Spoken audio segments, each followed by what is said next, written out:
Hi my dear students, कैसे हैं आप सब लोग। मैं आपका रवि सर और हम आपके इस Ravi institute chemistry and biology channel पर आपका स्वागत किया करते हैं। तो मेरे प्यारे बच्चों और इस चैनल पर अपनी कृपा दृष्टि बनाने वाले मेरे साथियों, मैं आज यहाँ पर आज इस YouTube चैनल पर अगर आज उपस्थित हुआ हूँ तो हमारे इस उपस्थित होने के पीछे एक बहुत ही बड़ा जान लीजिए कि प्रयोजन है।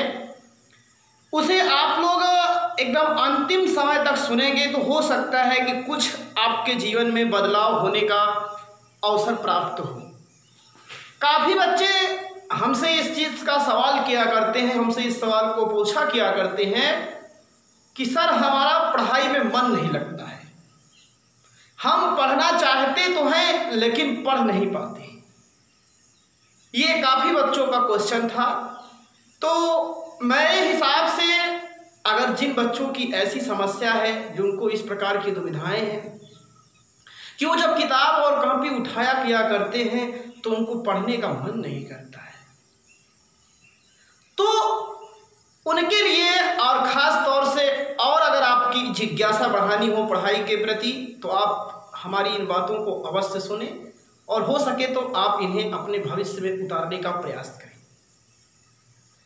विद्या या शिक्षा ग्रहण करने के लिए जो सबसे प्रथम मेरे हिसाब से आवश्यक चीज हुआ करती है वो होती है लगन और एक होता है जिद। लगन का मतलब यही हुआ करता है कि किसी भी कार्य को करने में जब आपको किसी और व्यक्ति के आदेश की आवश्यकता ना हो और आपके अंदर वो स्वयं उत्पन्न हो कि हमको इसको करना है, तो मेरे हिसाब से उसी को ही लगन कहा गया करती। जब आपकी अंतरात्मा से खुद वो भावना उत्पन्न होने लगे कि हमें आज पढ़ना है, हमें आज विधिवत तरीके से इस टॉपिक को क्लियर करना है, तब मैं मानता हूं कि उसी को लगन कहा गया करती। उसी को ही एक तरीके से आप कह सकते हो कि मन लगा करके पढ़ाई करना कहते हैं। और ये जो मन लगा करके पढ़ाई करने का कार्य हुआ करता है, इसके पीछे ऐसे नहीं होता है, पढ़ने के पीछे कोई ना कोई कारण होना चाहिए। आप जैसे हम हर कोई कार्य किया करते हैं तो उस कार्य को करने के प्रति एक रीजन होता है।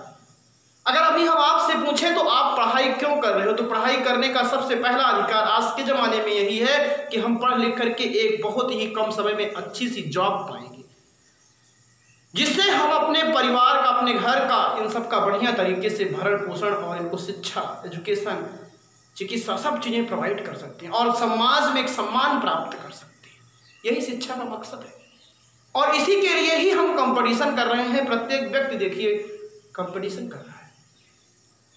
तो मैं आपको बताता हूं कि जब आपका पढ़ने में मन लगे तभी आप पढ़ा किया करिए, जबरदस्ती वाला काम नहीं है।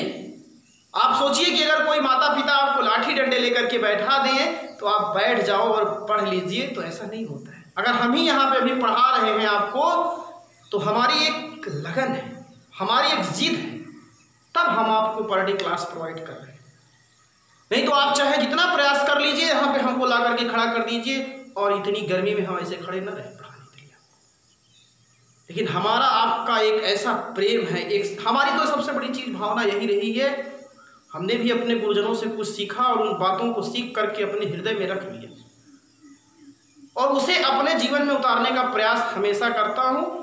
बस यही मेरी हमेशा इच्छा होती है कि हो सके तो मेरे कारण किसी भी को अगर मदद मिल जाए, किसी की सहायता हो जाए, हेल्प हो जाए, तो मैं जान लीजिए उससे बड़ा मेरे हिसाब से मेरे लिए कोई कार्य नहीं होता है। चाहे वो बच्चे हों, चाहे मुझसे छोटे हों, चाहे मुझसे बड़े हों।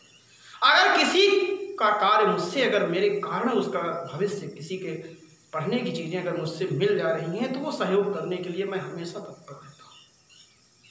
ये हमारी हमेशा भावना रहा किया करती है और ये मैं मानता भी हूँ अच्छी तरीके से कि सभी व्यक्ति के अंदर ये भावना होनी चाहिए कि एक दूसरे की मदद करें, एक दूसरे की सहायता करें। ये नेचर आपका हमेशा होना चाहिए, हेल्पिंग नेचर सबका होना चाहिए। ये बात आप दिमाग में रख लीजिएगा, क्योंकि जो इंसान हुआ करता है, कब किसको किसी मोड़ पर किसी की आवश्यकता पड़ जाए तो आप सोचिए वहां पर आपको आवश्यकता पड़ेगी उस व्यक्ति की, तो आपने अगर किसी के साथ अगर ऐसा किया है तो आपको भी कोई मदद देने के लिए तैयार हो जाएगा। तो हेल्प करना सीखें अपनी लाइफ का, जिससे आपके अंदर उदारता उत्पन्न हुआ करती है और आप फिर अच्छे बना किया करते हैं। और किसी भी व्यक्ति की प्रशंसा अगर उसके मुख पर की जाती है तो वो तो बड़ी बात नहीं होती है, लेकिन अगर कोई प्रशंसा किसी व्यक्ति की परोक्ष में किया करता है और वो प्रशंसा कोई दूसरे व्यक्ति के माध्यम से जब उस व्यक्ति के कानों पर पहुंचती है तो उसकी कोई कीमत जान लीजिए पैसे रुपए से नहीं हुआ करती है, ये आप जान लीजिए। चाहे आप उसको जितना भी पैसा रुपया कीमत दीजिए, उससे कोई उसकी कीमत है नहीं। तो हमारे बताने का मकसद ये था कि जब आपकी शिक्षा का, आपका जब पढ़ने का आपका मन करे तभी आप पढ़िए, अनदर आप फिर कोई दूसरा काम करिए तो ज़्यादा अच्छा होगा मेरे हिसाब से। लगन, जिद, ये सब उत्पन्न होनी चाहिए, और ये तब उत्पन्न होगा जब आप कभी भी एकांत में बैठिए और अपने माता पिता या जो आपके अभिभावक हैं, जो आपको सभी प्रकार की जितनी भी आवश्यकताएं हैं, आप शाम को कहते हो कि हमें सुबह कॉपी किताब कलम चाहिए, तुरंत आपको मिल जाती है। नहीं तो आप ऐसा लगते हो। आज मैं देखता हूँ कि एक छोटा सा एकदम निम्न वर्ग का माता पिता भी होता है, पिताजी अगर रिक्शा भी चला रहे हैं तो वो भी चाहते हैं कि हमारा बच्चा पढ़े लिखे और वो कार्य करे जो हमको आज ये कर रहे हैं, हमको ये ना करना पड़े, उसको ना करना पड़े, हमारा बेटा हमेशा उच्च स्थान पर ही जाए। ये सभी माँ बाप की अभिलाषा होती है और इसीलिए वो दिन प्रतिदिन आप लोगों के लिए ही कड़ी मेहनत किया करते हैं। उनके पसीने, उनके खून, उनके पूरी दिन भर की जो टाइमिंग होती है उसमें देखिए वो किसी भी तरीके से प्रयास करके एक एक दो पैसे इकट्ठा करके आप लोगों को ला करके देते हैं और आपकी सभी आवश्यकताओं की पूर्ति करते हैं। कभी आप उनसे सोचे, कभी प्रयास किए? किसी ने कहीं मुझे एक तरीके से मैंने सुना था, उसने कहा कि मेरे मन में आज एक बहुत बड़ी बात आ गई कि जब पिताजी ने मुझे एक नया कपड़ा ला करके खरीदा और अपनी जो बनियान पहनते थे उसमें जो छेद हुआ करते थे उसको वो छुपाया किया करते थे। सोचिए, पिताजी ऐसे हुआ करते हैं कि गरीबी के कारण अगर बच्चा कह दे कि हमें चाहिए तो वो ला करके देते हैं, लेकिन अपनी आवश्यकताओं को वहीं पर सब आपके ही खुशियों के लिए वो हमेशा तत्पर है, माता पिता। और आप क्या कर रहे हैं? आज अगर इस दुनिया में सबसे बड़ी कोई चीज है तो मेरे हिसाब से दो चीजें सबसे महंगी हो चुकी है। मुफ्त में तो एडवाइस दी जाती है, मैंने क्या बताया था ना आपको, एडवाइस अगर आप 1 से मांगिएगा तो 100 देंगे आपको, और अगर हेल्प करने के लिए कह दीजिए 100 से मांगिए 1 आपको देंगे। ये दुनिया की सबसे बड़ी रीत है, जान लीजिएगा। किसी के पास टाइम नहीं है आपकी हेल्प करने की। आज अभी देखिए आप क्या समय हो चुका है, लेकिन आपके माता पिता आपके साथ किस तरीके से लगे हुए हैं उसको आप विचार कीजिए। कभी नहीं करते होंगे सब बैठ करके एकांत में, और जिस दिन सोच लो ना उस चीज को, कभी भी जान लीजिए आपका जो मैं कह रहा हूँ कि आप कहते हो कि मेरा पढ़ाई में मन नहीं लगता है, मैं कह रहा हूँ आप पढ़ना शुरू कर दोगे। पहली चीज एजुकेशन है, सबसे बड़ी चीज जान लीजिए। आज आप छोटे से छोटे स्कूल से लेकर के बड़े से बड़े ऐसे भी कॉलेज हैं कि जहां 1-2 लाख रुपए डोनेशन दिए जाते हैं एडमिशन के लिए बच्चों का, तब उनका एडमिशन हुआ करता है, तब वो उस क्लास में पढ़ते हैं। इतनी हाई सोसाइटीज की फीसें हैं और निःशुल्क भी पढ़ाई होती है, जान लीजिए। और दूसरी सबसे बड़ी चीज होती है बीमारी अगर कोई हो जाए तो उसका इलाज कराना बहुत बड़ी चीज होती है, जान लीजिए। बीमारी ईश्वर किसी को ना दे। तो मैं बता रहा हूं 2 चीजें आज की इस दुनिया में भागती हुई दुनिया में बहुत बड़ी महंगी हो चुकी है। इसीलिए मैं उन सभी बातों को समझते हुए, ध्यान देते हुए आपको छोटी सी स्टोरी सुनाता हूं। शायद मैंने इस स्टोरी को बहुत पहले जब 2009 में मैंने पढ़ाना शुरू किया था तो काफ़ी बिगड़े हुए बच्चे थे, क्योंकि हम जब उस समय पढ़ाना शुरू किए तो उसी समय वो बच्चे भी उसी एज के लगभग रहा किया करते थे। तो थोड़ा क्या हुआ करता था, जब एज बराबर रहा किया करती, थोड़ा विश्वास कम रहा किया करता था। तो मैंने एक स्टोरी सुनाया था उन बच्चों को, तो वो बच्चे आज जब बड़े हो गए हैं तो आज जब मुझसे मिलते हैं तो कहते हैं कि सर वो स्टोरी आपकी बड़ी लाजवाब थी। मैंने उसको ज़िंदगी में उतार लिया और आज तक मैं, जान लीजिए, उससे इंस्पायर हुआ करता हूँ। तो मेरे मन में वो विचार आया कि हो सकता है कि आपको भी वो स्टोरी सुना दूं, आप भी तो स्टूडेंट ही हो, आप लोगों के भी हो सकता है कि कुछ विचार बदल जाए। मैं सुनाता हूँ आज के बहुत पहले की एक कहानी थी। एक किसान का परिवार था। भारत आज जानते ही हो कृषि प्रधान देश है। उसके परिवार में जो था, एक लड़का था उसके पास, एक बड़ी बहन, बड़ी लड़की थी उसके पास, जिसका उसने विवाह कर रखा था, और छोटा लड़का जो था वो भी छोटा सा था, और वो पति पत्नी, मतलब 4 लोगों का परिवार था। माता पिता, बहन बड़ी थी और छोटा भाई था। बहन की शादी हो चुकी थी, लेकिन संयोग से उस समय वो भी आई थी घर पे। पिताजी प्रतिदिन लोगों के दूसरे के बातों से सुना किया करते थे कि आपका पुत्र जान लीजिए पढ़ाई लिखाई में उसका मन नहीं लगता है, आप उसके लिए जो भी विभिन्न प्रकार की आवश्यकताएं हैं, चाहे जो भी उसको आप लोग दिया करते हैं, वो सभी वो आवश्यकताओं का गलत उपयोग कर रहा है, और आने वाले समय में वो जान लीजिए बहुत ही गड़बड़ स्थिति पे हो जाएगा। तो पिताजी के मन में ये भावना उत्पन्न हुई कि देखते हैं कि कैसे मेरा बच्चा, माता पिता को सब मालूम रहता है, आज आपको बता देगा उनकी संतान कैसी है, क्या कर रही है, कैसे नहीं होती है, ये सब माता पिता को मालूम होता है। और बहुत बड़े सौभाग्यशाली अगर आप सब अच्छे हैं कि आपको ऐसे माता पिता मिले कि जो आपके भविष्य के बारे में चिंता करें। आज की इस दुनिया में तो मैं देखता हूं कि बहुत ही कम प्रतिशत ऐसे माता पिता हैं कि जो अपने बच्चों के प्रति उतना केयर किया करते हैं, और वो बच्चे बहुत सौभाग्यशाली हैं, और ऐसे माता पिता तो भगवान के तुल्य हैं।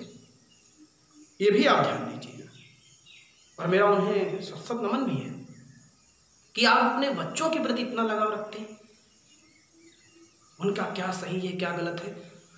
तो उसने किया क्या, देखा सुबह बच्चा स्कूल तैयार हो रहा था जाने के लिए, बुलाए, बेटा इधर आओ। आया, कहा बेटा स्कूल आज मत जाओ। अब आप सोचिए कि जो बच्चा जिसका पढ़ाई में मन ना लग रहा हो, जबरदस्ती स्कूल जा रहा हो, और अगर पिताजी कह दें बेटा स्कूल मत जाओ, तो उसे कितना खुशी का अनुभव होगा, एकदम खुश। क्या बात है, आज तो एकदम सूर्य पश्चिम से उगाया, मेरे पिताजी ने मुझे स्कूल ना जाने के लिए कह दिया, एकदम खुश। देखा पिताजी ने जैसे स्कूल का टाइम ओवर हुआ, बुलाए, बेटा इधर आओ। जी पिताजी बताइए क्या करें। कहा बेटा मेरी तबीयत आज खराब है, पता नहीं क्या हो गया है, तुम जाओ थोड़ा सा कुछ काम करके आओ, बाहर से कुछ कमा के लाओ, नहीं तो जानते तो हो किसान को भोजन नहीं मिलेगा अगर दिन भर हम कमाए ना तो बच्चे को भी समझ में आया कि ठीक है पिताजी कह तो रहे हैं, अगर मैं नहीं जाऊंगा तो शाम को भोजन भी नहीं मिलेगा। अब गया वो बाहर निकल करके, सोचा चले काम वाम करें कुछ। अब जो बच्चा कभी किसी के यहाँ काम किया ही नहीं, उसका काम करने में मन लगेगा, विचार करिए। वो इधर उधर बाएं दाएं देखा उखा, और फिर चुपचाप घर आया, अपनी बहन के पास गया। कहा दीदी, कहा क्यों पगले, आज तुम स्कूल नहीं गया क्या? कहा तुम्ही तो मेरी प्यारी बहन हो, जब किसी को कुछ पाना होता है तो देखिए कैसे लोग मक्खन लगाया किया करते। कहा तो मैं हूँ ही पागल, तेरे कहने से मैं हो जाऊंगी? कहा नहीं दीदी, लगाया मक्खन बढ़िया सा एकदम। कहा मुझे 1 रुपया चाहिए, क्योंकि उस समय की जब बात थी तब 1 रुपया भी बहुत था, जान लीजिए। जब समय की वो बात है तब 1 रुपया भी बहुत थे उस समय की कीमत। मैं इसलिए बता रहा हूं कि अगर आप 1 रुपये की कीमत समझेंगे तब आप उसको समझने का प्रयास करें। हम लोग भी पढ़ा करते थे, वो छोटे से थे, हम लोग 4वीं 5वीं क्लास में रहा किया करते थे। अगर बच्चे को किसी संयोग, बस मैं तो बता रहा हूँ कि 8 आना 25 पैसे और 50 पैसे अगर बच्चे को मिल जाते थे तो बच्चा इतना खुश होकर के विद्यालय जाता था कि पूछिए नहीं। मेला देखने का हुआ करता था, जब साल भर में एक बार मेला आता था आसपास वाला, तो 5 रुपये से 10 रुपये ज़्यादा 5 रुपया मिल जाता था, तब भी बच्चा खुश, चलो मिल गया। 10 मिल गया तो फिर पूछिए नहीं, पैर जमीन पे एकदम उड़ता हुआ बच्चा मेला देखने जाता था। और ज्यादा दिन की भी बात नहीं हुई है, मुश्किल से 10-12 साल की बात है बस। और आप अभी जहां पर 10-12 साल बाद आप सोचिए क्या स्थिति हो जाएगी, विचार कर लीजिएगा कभी। आप आवश्यकताओं की पूर्ति नहीं कर पाएंगे अगर उस योग्य नहीं रहेंगे तो। इतनी बड़ी आपके सामने समस्याएं उत्पन्न हो जाएंगी और फिर आप पछताओगे, यार मैंने कुछ किया होता तो सही होता। अब बहन को खूब लगाया मक्खन और बहन ने 1 रुपया निकाल के दे दिया और पैसा पाते ही पिताजी के पास गए, कहा लीजिए पिताजी मैंने आज कमाया। कहा कितना कमाया? कहा पिताजी 1 रुपया। अभी तो 1 रुपया पर डे कमा के लाते थे। कहा ठीक है बेटा इधर आए, पैसा देखिए, लिए हाथ में। कहा लो, ले लिया बच्चा पैसा। कहा ले जाओ इसे कुएं में फेंको, बगल में कुआं है ना, ले जाओ फेंको। अच्छा एक बार सोचा, यार पिताजी ने तो कहा था कि पैसा लेके आओ, कह रहे हैं कुएं में। कहा पिताजी घर का खाना कैसा कैन हो जाएगा, वो आज पड़ोसी है ना उनके यहाँ ले लेंगे, थोड़ी बहुत राशन ले लेंगे, चावल दाल बना के खा लेंगे सब। कहा ठीक है, ले गया पैसा, कुएं में फेंक आया और आया घर। पड़ोस के यहाँ से मित्र, पड़ोसी सबके काम आते ही हैं और रखना भी चाहिए, भी जान लीजिए। सबसे बैर रखिए लेकिन पड़ोसियों से ठीक ठाक रखिए, क्योंकि आपकी कठिनाइयों के समय में आपके वही काम आएंगे। इसलिए मित्रता बना के रखिए, सहयोग सबका कीजिए। दुख के समय, दुख में सबका सहयोग करना, जो भी बन सके, चाहे वो मेहनत के द्वारा चाहे पैसे के द्वारा। जैसे पुरस्कार हुआ करता है वो 1 रुपये से लेकर करोड़ों तक रुपया होता है, उसकी कोई कीमत नहीं होती। वैसे सहयोग होता है, चाहे परिश्रम से, चाहे किसी की मदद करके, चाहे किसी को शिक्षा दे करके, किसी भी तरीके से सहयोग किया जा सकता है। रात बीत गई, सब सुबह हुआ, फिर बच्चा सोचा अब आप स्कूल जाए। कहा फिर तैयार हुआ, कहा बेटा इधर आओ। आए, कहा बेटा स्कूल मत जाओ, फिर आज। कहा क्यों पिताजी? कहा मेरी तबीयत आज भी नहीं सही है बेटा, तुम आज फिर जाओ कमा के लाओ। कहा पिताजी कह नहीं जाओ बेटा। फिर कहा ठीक है। और जैसे ही बेटा जी गए घर से बाहर निकल के, पिताजी ने क्या किया, अपनी जो उनकी बेटी थी, मतलब उनकी जो बहन थी जिसने कल उनको रुपया दिया था, उसको उसके भेज दिए घर जहाँ उसकी शादी हुई थी, ससुराल चली गई लड़की। अब फिर गए आवारा हाइड्रोजन की तरह इधर उधर घूमे, और जब आवारा हाइड्रोजन को कोई नहीं कुछ मिला तो फिर घर आए, उसी ताड़ में थे। आए देखे दीदी दीदी चिल्लाने लगे, दीदी तो है ही नहीं।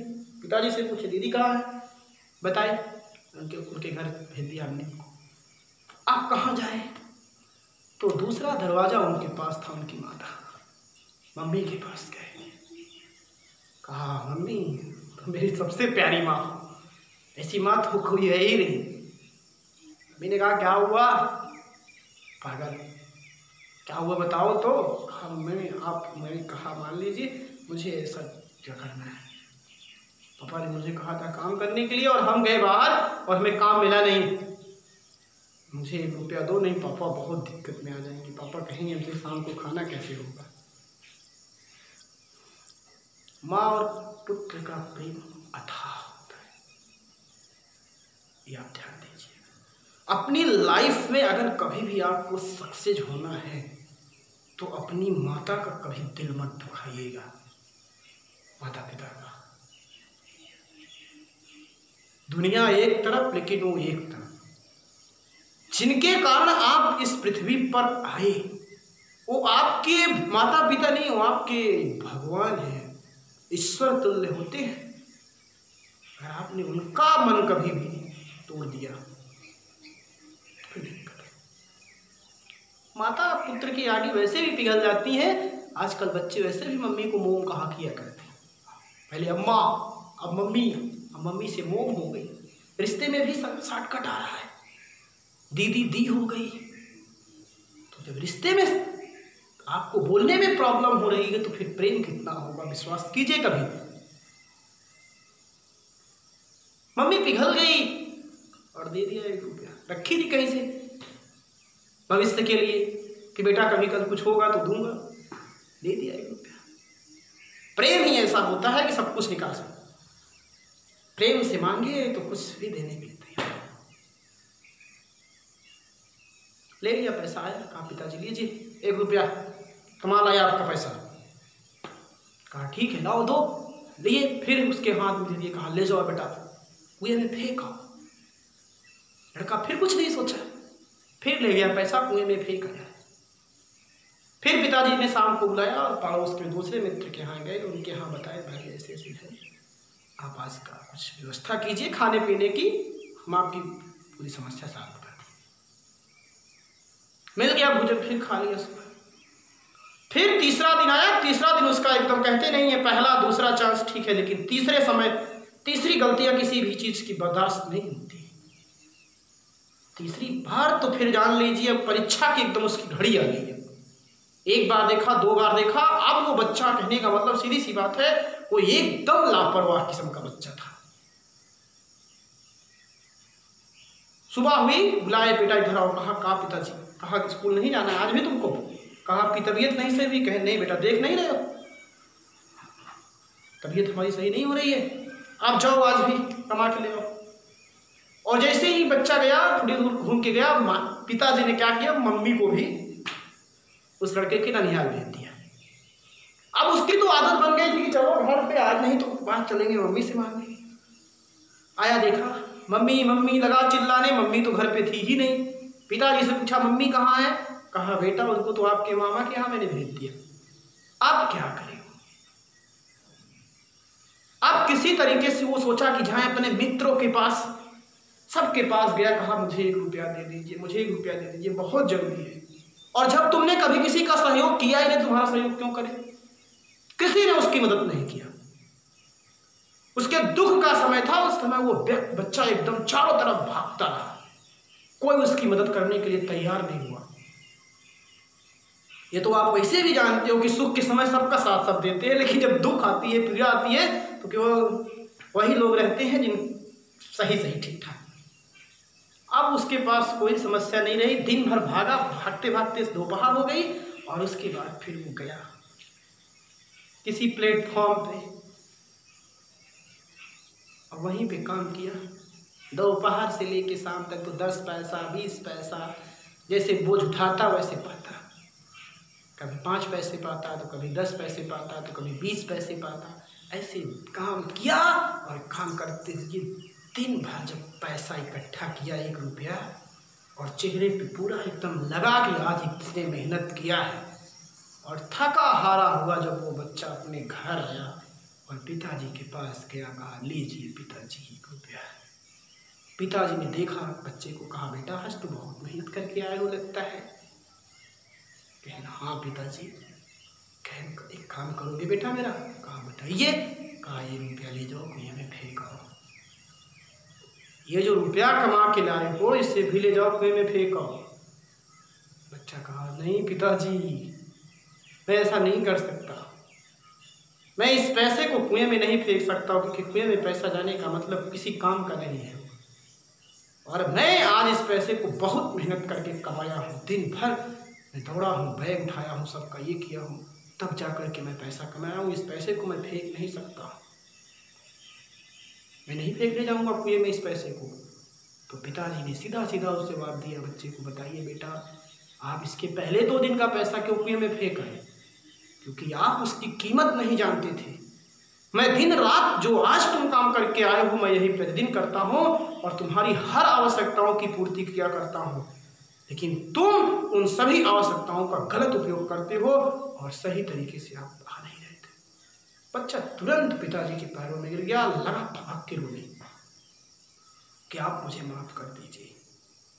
कहा माफ करूंगा बेटा तुम्हें, मुझे कोई बीमारी नहीं हुई थी, मैं क्यों पड़ोसी के यहाँ मांगने जाता कि मुझे खाना दे दीजिए। लेकिन जब मैंने देखा कि तुम्हारी स्थितियां एकदम गड़बड़ हो चुकी हैं, तब मैंने ये सब कार्यक्रम किया, और मैं तभी तुम्हें माफ कर सकता हूँ कि तुम जिंदगी भर इस चीज़ के लिए बहुत प्रतिबद्ध हो कि आज के बाद हम इस सब चीज़ का गलत उपयोग नहीं करेंगे। और बच्चा तुरंत कहा नहीं पिताजी हम नहीं, आज के बाद ऐसा नहीं करेंगे। और उस बच्चे की आंख उसी दिन से खुल गई, वो जान गया कि कीमत क्या हुआ करती है मेहनत और कठिन परिश्रम की। और अगले दिन वो पिताजी के बिना कहे हुए ही बैग उठाया और गया। फिर लगातार उसने धीरे धीरे, इसलिए तो कहते हैं कि कोई काम 1 दिन में नहीं होता है, 1 दिन में कोई कार्य नहीं है। 1 दिन में देखिए हमने पूरी क्लास आपको नहीं पढ़ा दिया, धीरे धीरे ही व्यक्ति, आप सीढ़ी पे चढ़ना है तो आंटी सोचो कि लास्ट वाली सीढ़ी पैर रख दे, रखी देखिएगा भी कहा लास्ट वाली सीढ़ी पे देखने लायक स्थिति नहीं रह जाएगी। पहली सीढ़ी पे पहला पाँव डाल रखिए, दूसरी पे, तीसरी पे, तब आपका देखिए गर्व से सीना उठता जाएगा। और चौथी पे रखोगे और ऐसे उसने धीरे धीरे मेहनत किया और एक दिन वह बहुत बड़ा पढ़ लिख करके एक सभ्य नागरिक बनता है और पिता को समाज में सम्मान प्राप्त हुआ करता है। तो धन्य है ऐसे माता पिता जिन्होंने अपने बच्चों की गलतियों को देखा और समझा और उसे सही समय पर उसका उपचार किया, तब वो बच्चे सफल हुआ करते हैं। तो मैं भी ये चाहता हूँ कि आप भी अपने माता पिता द्वारा की गई परिश्रम और उन सभी भावनाओं को समझिए, मेहनत को, कद्र को, उनकी इज्जत कीजिए और आने वाले समय में आप एक एक समय की उपयोगिता को समझिए। टाइम का महत्व तो आप जानिए भी। दुनिया में आज सबके पास सब कुछ है, लेकिन अगर किसी के लिए कोई कह दे समय दे दीजिए तो समय किसी के पास है नहीं। प्रतापगढ़ भी जाइए, देखिए कोई जाता रहता हो, आप कह दीजिए हमारा ये काम कर दीजिए, कहेगा नहीं। तो ऐसी स्थिति है समय की।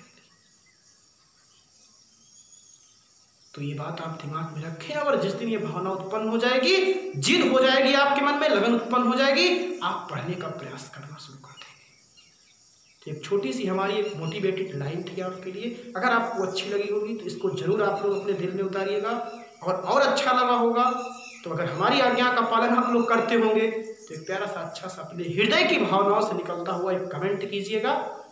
और अगर आप सभी लोगों को और अच्छा ज़्यादा हो, अगर आप और सब लोगों को इंस्पायर करना चाहते हो तो अपने व्हाट्सएप ग्रुप और इन सब पे इसको शेयर कीजिएगा। हो सके आपके कारण किसी और की भी मदद हो सके। सहयोग की भावना सीखिए जिससे आपका भी भविष्य उज्जवल हो और आपके साथ इसका व्यक्ति का भी भविष्य उज्जवल हो।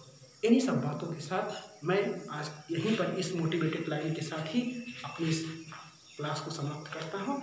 थैंक यू, धन्यवाद।